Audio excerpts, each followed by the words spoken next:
Hello everyone. I am Manish. I'm part of Cisco's growth marketing team. I am specifically part of the marketing tech stack team, responsible for the various content marketing and campaign management and attribution related capabilities, business capabilities, where I partner with our friends in our IT team to get these delivered for the larger marketing team. Pragyanam? Hey, hello everyone. I'm Pragyanam. I'm part of the Cisco IT team working or managing the web platform. So partnering with Manish on the marketing side. But web platform is where we manage our Cisco web properties, cisco.com and other web properties. And my intent is to make sure that the solutions which are put together by marketing team, documentation team, services team, we bring all of them together and deploy it out. Okay. So a quick agenda of what we will cover today. We'll start with our vision of where we started planning this. We'll also bring some industry perspective, talking about where the industry is moving and how we are trying and aligning our vision to the same. Then we'll go into the mechanics of it, of how did we make the solution possible. Then we'll share our journey and our learnings, which we have had so far, and then we'll move on to close with some of the next steps where we see ourselves going, and we'll open it up for questions. With that, so I know there are previous presentations where we talked about different types of consumers coming to your sites and consuming the content. In our case, we look at as our consumer is a person who could be from different geographies, they could be from different accounts, they could have different roles, and they could have different kind of relationships with Cisco. In this case, we are going with Nancy, who is a female from New York working at Manhattan Life Sciences. She's an information security officer. She has been a customer of Cisco in the past. Her interests are more around secure remote solutions, which is sort of need of the hour these days with the COVID pandemic going on. And her account gets classified as part of the commercial sector. Now, Nancy, at her role in her company, engages with us on social channels, consuming our messaging, consuming the shares, the social peers he interacts with from Cisco, and we capture the data and interactions which he has with us on the social channels. But she also receives, she being a past customer of Cisco, she also receives emails from us. Some are transactional, some are promotional in nature, through our marketing automation solution, and we capture her interest and data about what kind of information she's consuming in email stack as well. But that's not there yet. She comes onto our website once in a while here and there, consuming content from us, and we capture the metrics on her web visits as well. So on. For paid media, she consumes when she goes on to Google search, when she goes on to Bing and performs searches, and she gets presented with our paid ads and organic results, and that's a separate data stack as well. And so on. If you look at it, in today's world, we are presented with so many different channels of information which a regular consumer interacts with. Or in the past, these have all been independent stacks of information. And it was working fine when you are presenting content which was just for that stack. But in today's day and age, we are at a place where there is a need for a customer experience orchestration, which is stitching across all of these visits, all of the consumptions and the behavior which a consumer is exhibiting across these various channels. In order to make that happen is where there are the three key pillars which we'll talk about. First is the customer data, second is the decision automation, and third is the content experiences which makes all of this experience orchestration possible. To get onto this journey, first step, as you can imagine, is knowing your customer. Second would be to identify who they are and get to know more about them, about their firmographic, demographic profile, and to personalize that experience, knowing what we do know about them. And then comes the third stage of not just doing it one at a time, but doing it in a way where you can actually automate and scale because we have to interact with all across and still give them a personalized experience across these various channels. So in essence, this is our three-pronged setup where Nancy still is our consumer of information, interacting with us across the various systems of engagement, whereas behind the scenes, we have a framework of content automation, decision automation, and analytics, bringing together a cohesive experience for her. To make all of this work, the key part is the open standards and governance which we adhere to know what a campaign would be and how we will orchestrate that campaign on any given channel. What are the personas which we are targeting and targeting them consistently across the various channels of engagement, so on for the architecture and for the taxonomy of the content which we use to classify that content. And industry does recognize this, that the customer-centric data-driven growth is a huge market. As per Jason Heller from McKinsey, it is a $1.7 to $3 trillion opportunity, wherein you start with having to get to your one-to-one relationship, those personalized experiences with your consumers at scale. You pretty much need to have a factory which is churning out those personalized experiences.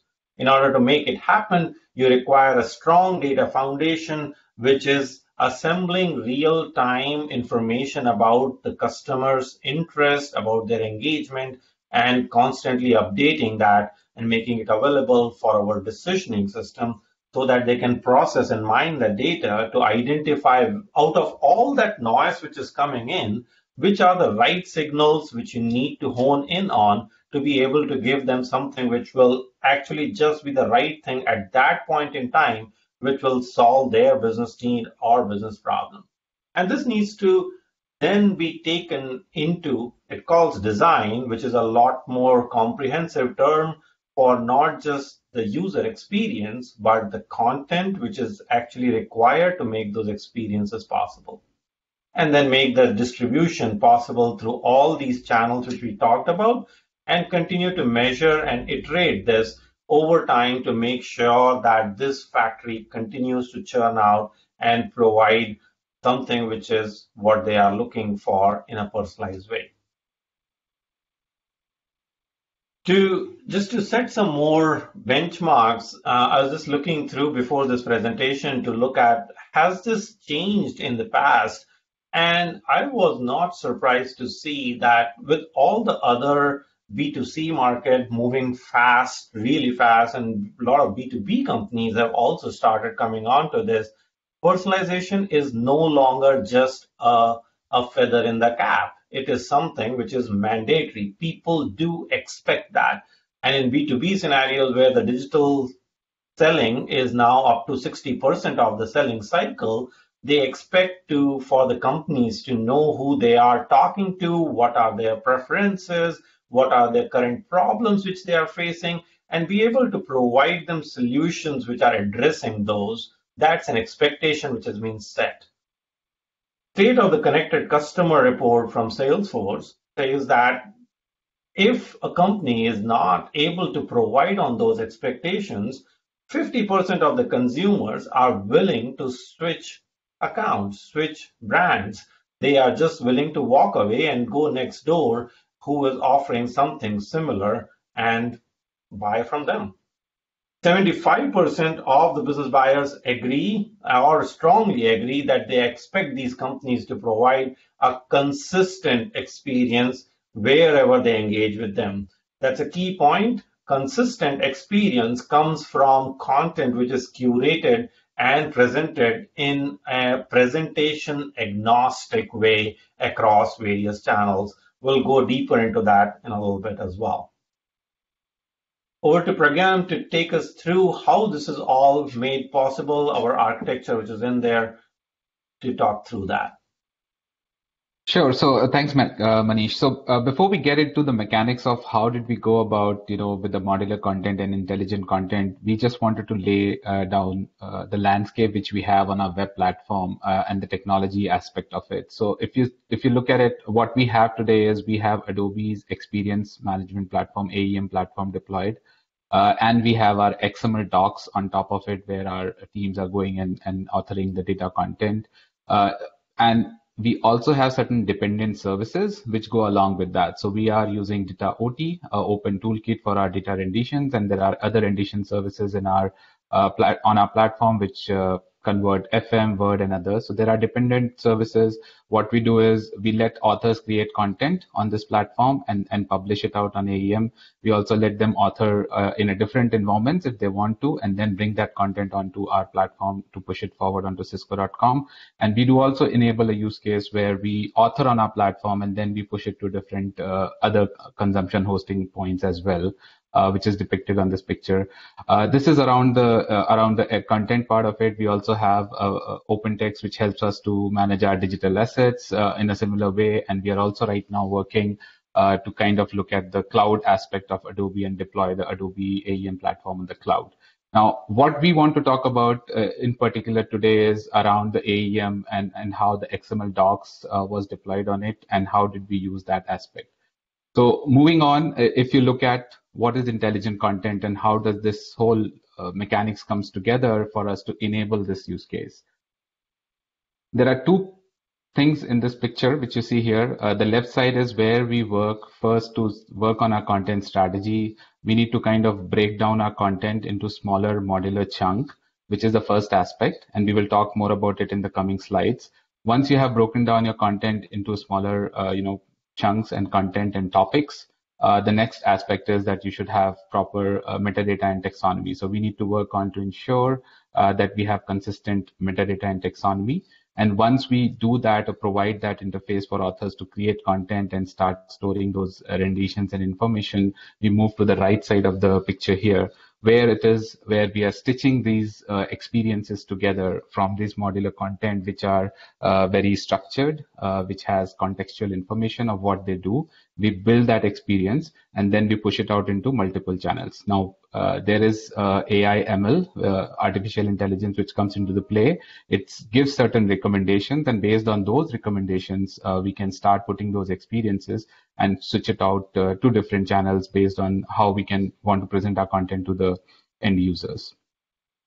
Now let's dig deep a bit on it and see how do we go about when we say we need to make sure that we have a modular content concepts there. So the way we started was we started first with our content model and strategy. We started looking our content on the site, started breaking down into smaller modular content, which is consistent, have a model which could be deployed across. The next step was to start looking at our metadata and taxonomy. This is something which is very important as we work through this to make sure that we have consistent and standardized taxonomy. So we worked on our product taxonomies. We looked at our personalization taxonomies, which we need to build in to see what are the audiences, what are the segments which we need to tag our content to, look at various industries where this content would go, what channel we want to put in. So we got that standard taxonomy and metadata available for our authors to start creating these modular contents and tagging it together in an interface which is very friendly for them, and they can start moving on it. So this was where we started our journey with. Then moving on, let's even talk about how did we move and got our right side of the picture, where we started talking about how to get some recommendations and how to stitch these information together. So this is one example which we are sharing here, where how did we go about making sure that certain inputs are given to our recommendation models and what came out. So we have information about various audiences, what kind of offers and experience people are liking. We were getting a lot of information and insights from our weblogs. channels about customer data. All that was being fed into a AI/ML system, which starts giving us recommendations of what you need to present to the customer in the journey. That information goes into Adobe I/O, Adobe, and the experience are there on the AEM platform. It pulls that together, gives it to the Adobe target, and that experiences are then presented runtime on Cisco.com to our customers who are visiting there. So this is one small example, but kind of to show you that how do we go about this whole things, bringing all these different Adobe products together along with our modular content concepts to make sure that the relevant experiences are presented. And in coming up slides, we will talk more about the journey. Thank you, Pragyanam. So with that architecture, let's go through and talk about how was our journey, because it did not happen in a matter of weeks or even months. It was actually took quarters to get here. To start it with, there was a lot of effort which went into planning and agreeing and raising the awareness about the need for doing something like this. Because as I was saying, everyone was living in their own channel, own islands, and continued to work, but that was not possible to scale. These buzzwords of AI and ML were just we could consider them as buzzwords. We could not automate any of our processes without the buy-in from the wider group. So we went in and talked about and agreed on a content role in the go-to-market strategy. We talked about the content engineering and operations, which are new muscles which we needed to build in to be able to churn out content models and have a taxonomy which is aligned and consistent across and bridging the gap between how we classify our audiences with the way we classified our content. Then came the part of trying it out in a small way, and that's where our intelligent content pilots came to life, where we had a couple of pilots, one to create an offer.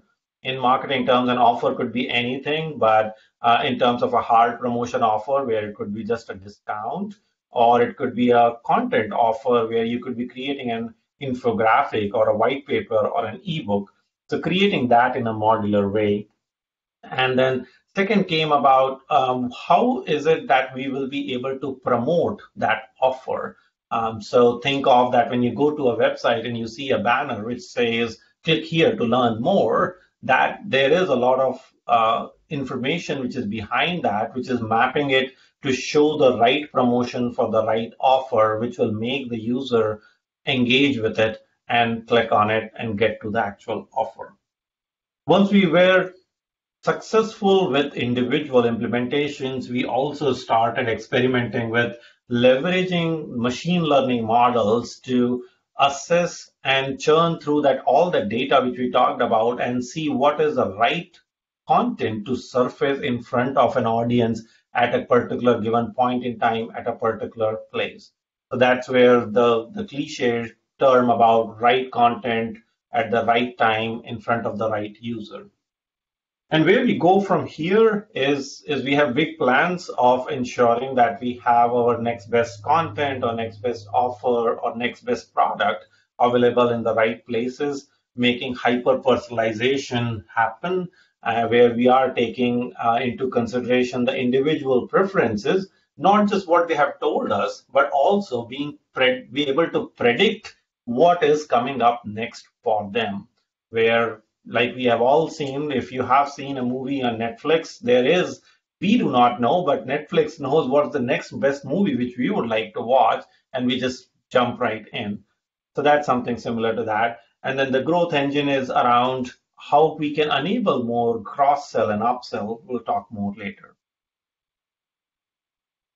So these were some of the outcomes which I'll take you through. The first one here is a modular. In this case, it was a content offer. It was a modular offer which was created around Wi-Fi 6. This was for a default experience for anyone and everyone who is interacting with us. In this case, we talked about how Wi-Fi 6 can enable mission critical networks, and there was a variation of this which was personalized for our commercial buyers. In this case, you would see instead of the mission critical network, we talked more about the streamlined network. And if you look at the details in the next slide, you would see that a lot of the sections in this offer are essentially the same.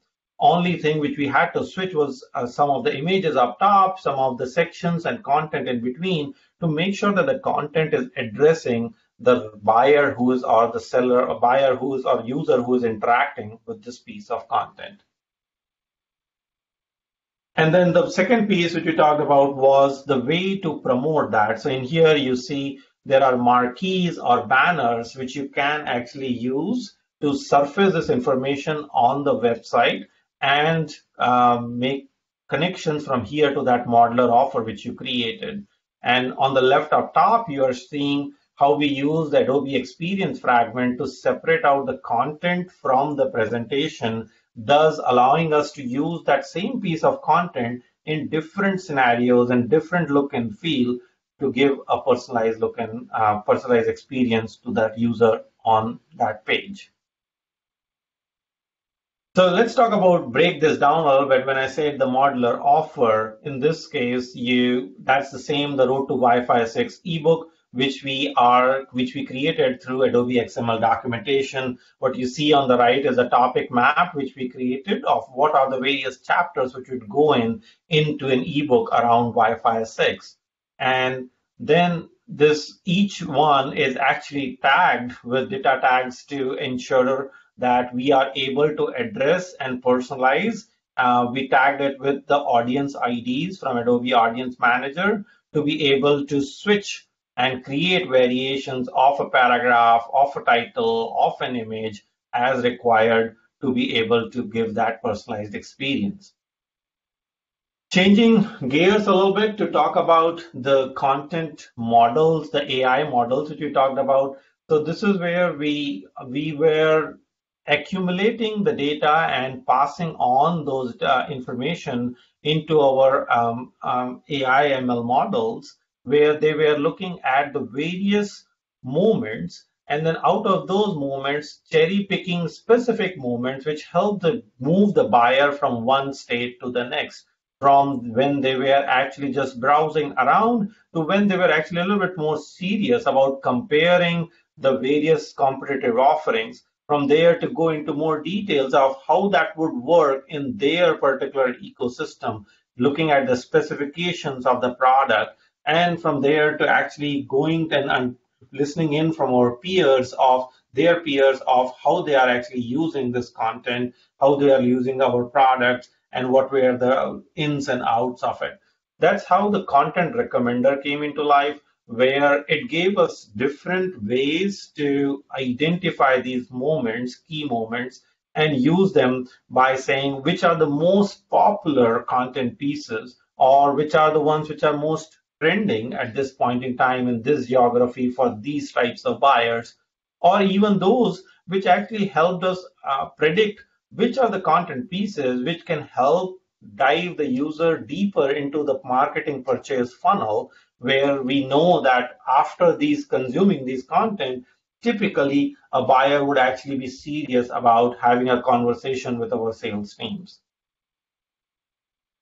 This is a deeper dive, which was into infographics. So with our experience on the XML, XML editing, we had feedback from our users that while this is great to chunk out the information and present it in a modular way, the way you created it is not simple enough for a non-technical marketing buyer, marketing author to go in and create that.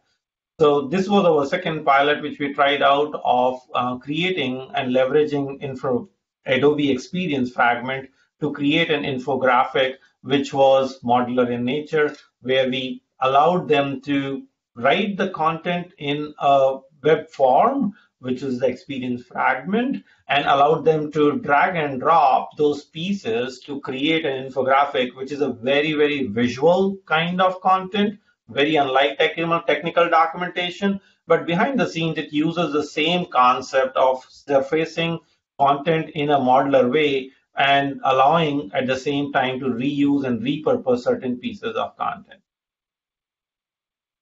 The third pilot was something which was outside the Adobe stack. We went in and explored a company from Episerver called EDO. Now it's acquired by Episerver.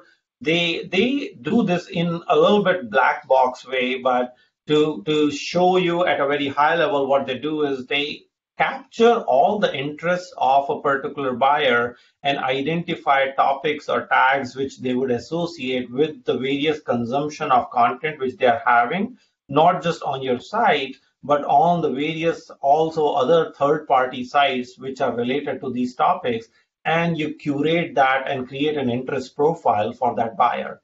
On the other hand, they index our content on our site and also talk about for each piece of content, what are the topics which are key topics which are being discussed there. It's a little bit more richer than a typical metadata which you would associate with the content. In this case, they are actually trying to match it with a cluster of similar content pieces to see what is the key topic which is being discussed here. And then they marry the two together, which is with their proprietary model, and then come up with recommendations, which has turned out to is something which this buyer of this particular profile would be interested in engaging with this type of content. So I'm glad to report that with all these pilots, what we could do is have a click-through rate which has a huge uplift from between 91 to 123% in the click-through rate on Cisco.com pages. We have seen a jump in our email click-through rates as well, between 192 to 225%, with presenting a personalized recommendation offer as compared to a normal any other offer, which has a lot of subjective bias in it. And this is not just the click-throughs which are happening. We are seeing an uplift in the conversions as well in our opportunities, which we are seeing in the last few months, which we have actually rolled this out live. We are seeing improvement in our sales conversions too. So let's talk a little bit about the learnings here. Our first experience with modular authoring taught us very clearly that we need to have a very simple authoring process. Otherwise, it becomes very difficult from a change management perspective to have a wider adoption. It needs to be so simple, is almost like with what you see is what you get. You need to have an authoring process which is as simple as that. You need to tailor build almost that experiences for those types of buyers. Second, artificial intelligence and ML can do wonders for you. It can help you scale. It can help you augment the skill set which is available within your group. But at the same time, it needs a lot of consistency and a lot of governance to be set in place before you can start achieving those benefits. Third, you need to think through and plan your content strategy to be able to create once and repurpose multiple times, because there is a one slight difference in your need might mean that you have to go back to your content strategy and think through what all which I need to create when I'm creating a piece of content. And that can help you then scale further.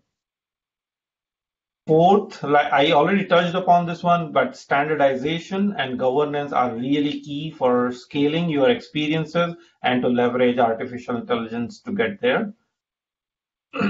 Things like hyper-personalization and having consistent messaging, like I talked about in the industry perspective, can help power your data-driven customer experiences, and they actually work really well. Means with the pilots, what we could see that with very little effort, once this foundation is set up, you can really churn out more and more personalized experiences, and it gives you an exponential benefit once that is in place.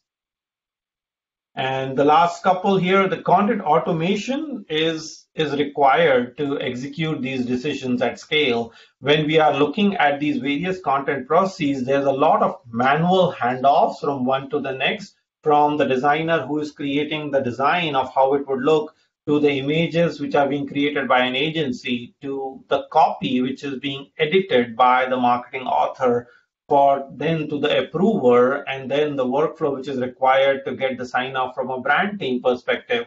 All that are a lot of handoffs, and having an automation make this process simpler is required to do these decisions at scale.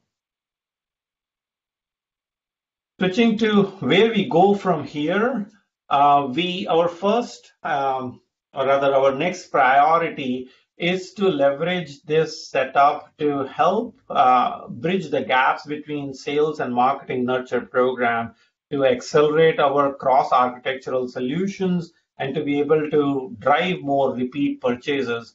So when we are emailing someone who has purchased a product from us with a transactional email, we can give them offers of the other products which they might like to engage with. And those same products, same set of content could also be used by marketing on the web pages when we are suggesting products for users who are coming in and visiting on those sites. That helps, encourages the repeat visits, and with repeat visits, comes the consistency in terms of what they are seeing on email and on the web pages, and fuels that discussion further with our sales team to go further into the purchase and buying decisions. The next pilot is a next rather priority is on our side is hyper personalization, to be able to leverage the content at the right point in time. For users who are first-time visitors, we have very little information to personalize that experience for them. We probably might just have the demographics of where they are coming from, and we might be able to just personalize 5% of that experience. As we learn more, as they come back and repeat their visit on our web pages, on our other channels, we can personalize their experiences based on the behaviors and the interest and the purchase intent which we have detected from those consumption patterns. And then as they become hopefully customers, then we can actually provide them a very detailed, personalized information about what is their product usage, what are their past purchases which are coming up for renewals, what is their other peers in the industry what are they trying to do, and make it very relevant experience for them. So all this can be fueled with a right content architecture, which can enable scaling without having innumerous resources to spend. With that, I would like to open it up. I'd like to thank you all for having us and letting us share our experiences with you. And we can take some questions from the group. Oh, yeah, that was really interesting. A lot of metrics in there, a lot of interesting insights about the customer journey. How do you use XML documentation and data to drive these things forward? Or where do they come into the picture there? Yeah, I can start, and Pragyanam, you can add, but Yeah. Data is something which is used primarily by our technical documentation team. And when we first came or approached our IT team about leveraging and creating modular content, their first offering which we started on was database XML authoring.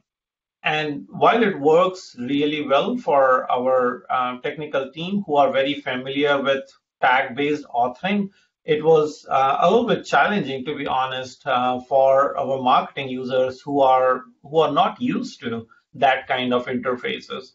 So we had to start slow, and we've had very specific requirements around not just around authoring, but being able to tag it, let's say, with the audience segments, where we can classify based on the traits of those audiences, where what are their interests, what is the behavior, what are their products which they have purchased in the past, and tag content with that. So it was a journey, like I shared, where we started with Data XML. It is a great technology. It can do wonders. It just requires a lot more hand-holding depending on the user base. But Pragyanam, you can share.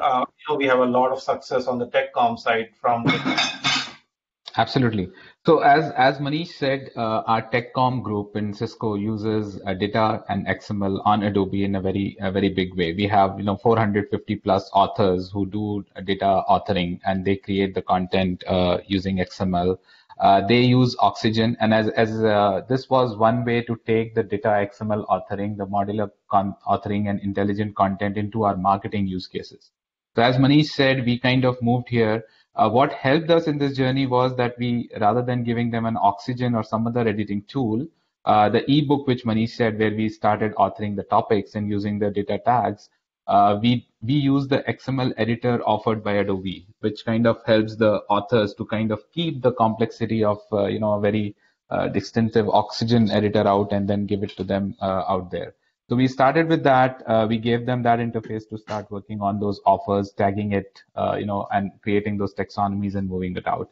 And what the intent in this use case was to show that how we started getting those modular content with the data-based XML. We have also explored the content fragment aspect of Adobe, as Manish talked about, and we are looking at other elements, how to improve the whole modular authoring over there based on the feedback which we are getting from different authoring groups within the marketing arena.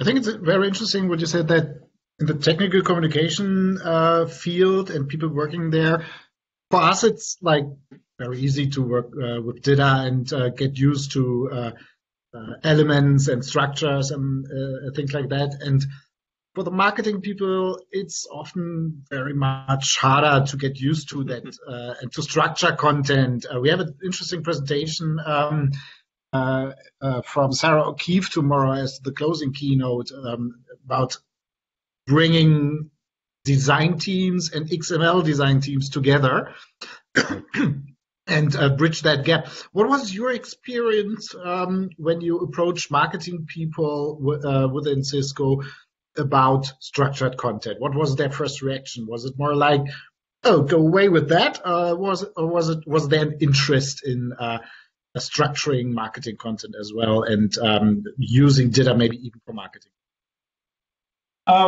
It was very, very interesting when we breached that topic because I have to be careful with my words here. Of course, yeah. So, Internal politics. You don't need to answer that question, of course, if you don't feel comfortable with it. It's not like we're recording or anything.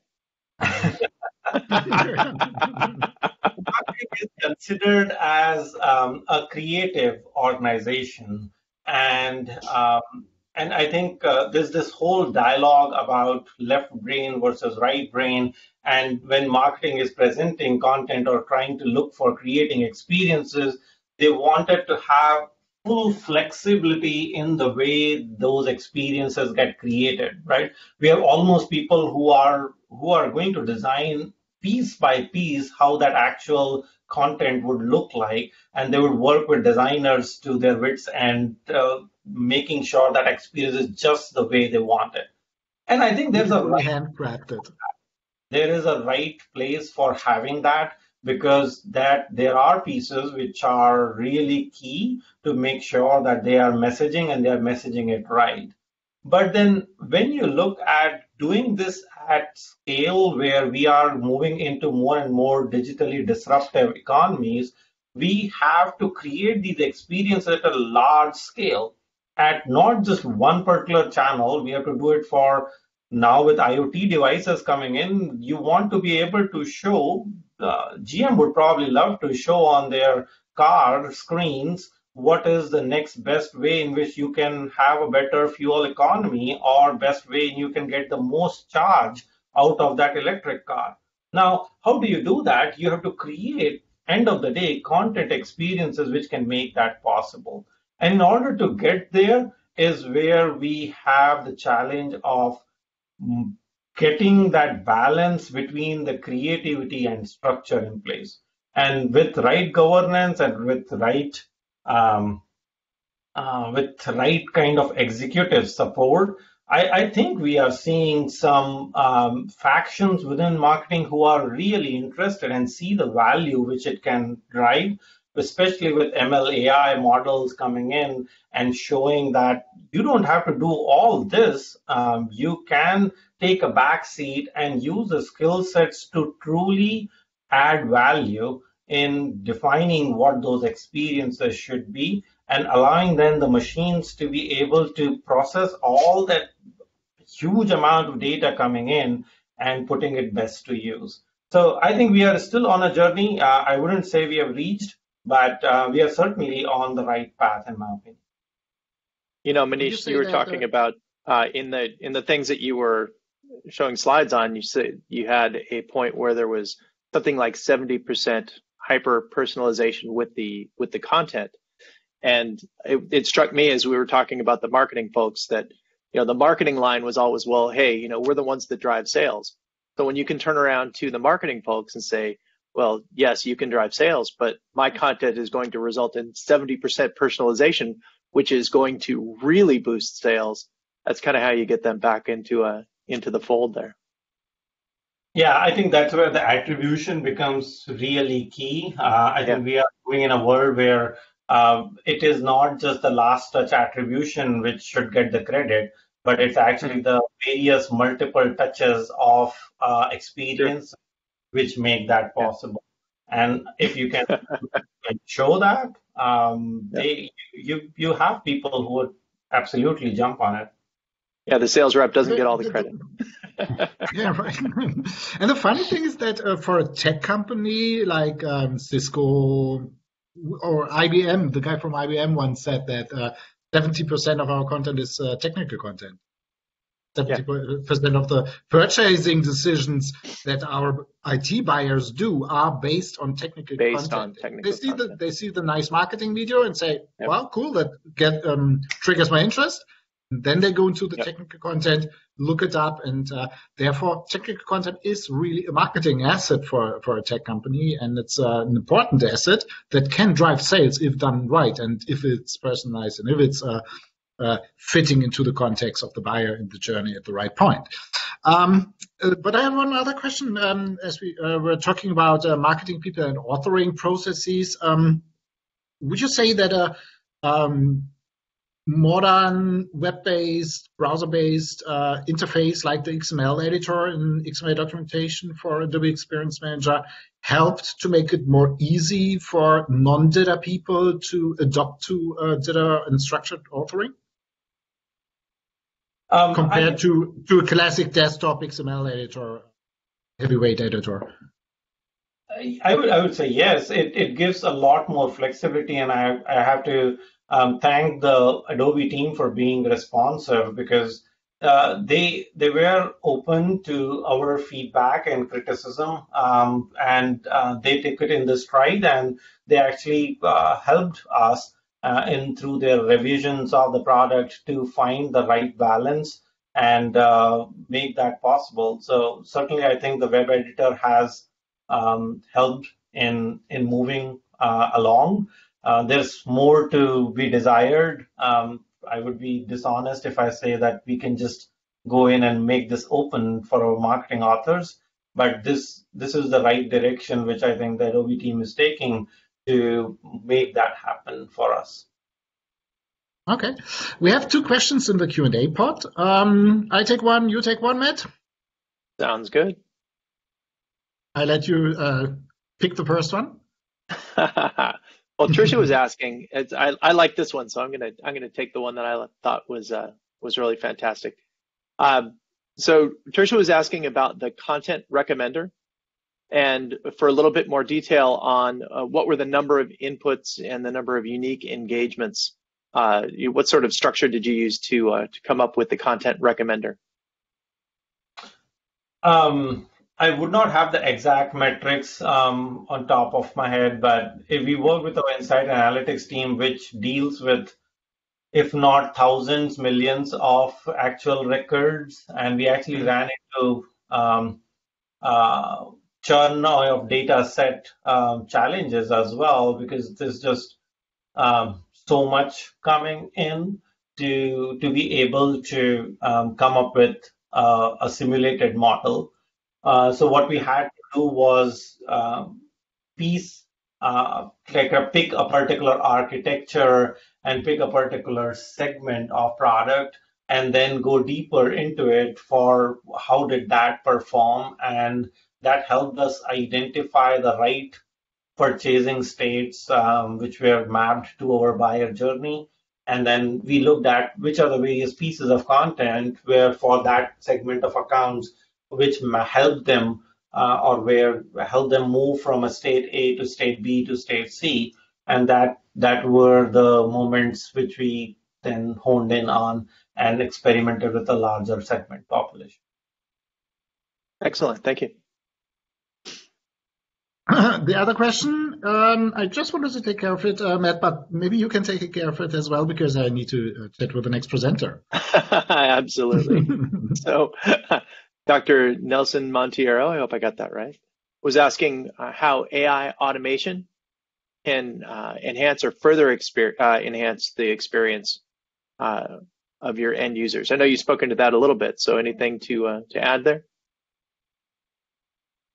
Say that one more time, please. So, just using, perhaps expand a little bit on how AI automation can enhance the experience of the end user. I think that's, in general, I think that's something that you've talked a little bit about in this presentation, but maybe, your thoughts of where that's headed. Yeah, I think I'll give you an example where we see that AI can actually really help us. This is just one scenario, but I think you can draw parallels from there. In a recent project, what we did was we were looking at the various purchases which were made by accounts, and Sure. based on those products, you can also draw patterns amongst what was the next product which is bought. And it might be very easy and straightforward to say that if I have purchased a laptop, probably my next purchase is gonna be a mouse or a mouse pad to Accessories, to accessories to buy. But where AI ML comes in is it's not just subjective, but it makes it very data driven to say, in fact, it's not just the accessories, but then the related technologies like a monitor, which would be, I'm just paraphrasing here, of course, that a monitor would actually be the right one to present in front of a buyer, depending on how big is their wallet size. There might be a student who probably would just go for a mouse, but there could be someone who is on the run and he wants to make pretty presentations and needs a bigger screen, and then he'll probably need a monitor to look at it. So that for different kinds of audiences have different needs, and this just allows us to scale a little bit further to churn that data and come up with the right experiences for them. There are other scenarios as well where content is even created through ML models, wherein you can piece together smaller chunks of information to create a paragraph. It's a little bit nascent, in my opinion. I have seen Washington Post can create complete articles out of just coming up with those information. But I think that requires, like in a publishing industry, a lot more stringent structure in the content, which probably has to evolve for industry usage. Yeah, let's hope they're putting that past a human author prior to publication at this point. Yeah, I think there's that balance between machine and humans, which is I think the future, honestly. Yeah. I like your example though in terms of the accessories to recommend based upon past purchases or other metadata. It's that whole thing that the Google metadata is going to take care of when it looks at some of the suggestions that it gives you. Based upon your income level, you might get a recommendation for a 24-inch monitor or you might get a recommendation for a 40-inch 4K or 8K monitor, right? To make the matters a little bit, keep it interesting, is all those privacy regulations which we all have to adhere by as well, and respect the people who are opting in versus who are not, and giving them a choice to see if they would like to have personalized experiences. Would they be willing to share that data and allow us to track? Opt in. It's an interesting use case for sure. A lot more to come there. And you mentioned that large gap that I noted earlier, when it went from, I remembering somewhere around a 25% increase in personalization for return users versus a 70% increase in personalization for existing customers. When you actually have your own data, you're not just collecting data, off of other sources, but you're actually having people opt in to give you that data so that they can get the better recommendations for you. Absolutely, and it's in a large company, it's always a typical scenario is that data is logged in silos where there might be transactional CRM data would be logged in that system, the marketing data would be logged in a different system, and with platforms like CDP platforms coming together, which are sort of aggregating that data and the data cleansing data, and then making that available for orchestration or activation of various experiences is where the real hard work is. And it varies by scenario to scenario because each company has a little bit different flavor to it. Okay, there was one question about where did the statistics from the state of connected customers, the Salesforce research, come from? Do you have the source of that? In the presentation, actually, I have put a link to the report itself, so I'd be happy to pass that along. Okay, then it will be in the download section of the conference website next week when we publish the recordings along with the slides. Yep. Okay, great. I think we have answered all questions, right? I think so. The question from Dr. Nelson Montero, you have about AI automation. Yes. That was what you were talking about, right? Yep. Okay, good. We're all covered. Wonderful.